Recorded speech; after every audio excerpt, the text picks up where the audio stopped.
اعوذ باللہ من الشیطان الرجیم بسم اللہ الرحمن الرحیم وما آتاکم الرسول فخذوه وما نہاکم عنہ فانتہوا۔ عوام میں بہت سارے لوگ اس غلط فہمی میں مبتلا ہیں کہ غسل کرنے کے بعد وضو کرنا چاہیے، اور وہ لا علمی کی بنا پر ایسا کرتے بھی ہیں۔ اکثر لوگ یہ سمجھتے ہیں کہ غسل کرنے سے وضو نہیں ہوتا، یا اگر ہو بھی جاتا ہے تو وہ ناقص، ادھورا، نامکمل ہوتا ہے، اس لیے وہ غسل کے بعد وضو کرتے ہیں، اور اس حوالے سے وہ طرح طرح کے وساوس، شکوک و شبہات کے اندر مبتلا ہیں۔ یاد رکھیں، یہ ایک ایسی بات ہے جس کی شریعت میں کوئی اصل موجود نہیں۔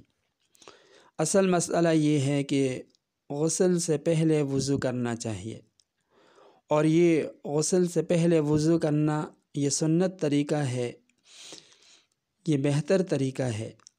البتہ غسل کے بعد وضو کرنے کا حکم نہیں، نہ ہی اس کی کوئی ضرورت ہے، چاہے غسل سے پہلے وضو کیا ہو یا نہ کیا ہو، کیونکہ یہ بات بالکل واضح ہے کہ جب آدمی غسل کرتا ہے تو غسل کرنے سے وضو کے اعضاء خود بخود دھل جاتے ہیں، تو غسل کرنے سے وضو بھی ہو جاتا ہے۔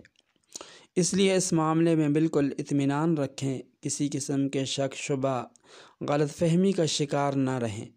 حدیث پاک میں آتا ہے، ام المؤمنین حضرت عائشہ رضی اللہ تعالی عنہا فرماتی ہیں کہ رسول اللہ صلی اللہ علیہ وسلم غسل کے بعد وضو نہیں فرمایا کرتے تھے۔ اسی طرح حضرات صحابہ کرام، تابعین، سلف صالحین، ائمہ مجتہدین کا بھی یہی مذہب ہے کہ غسل کے بعد وضو نہیں کرنا چاہیے۔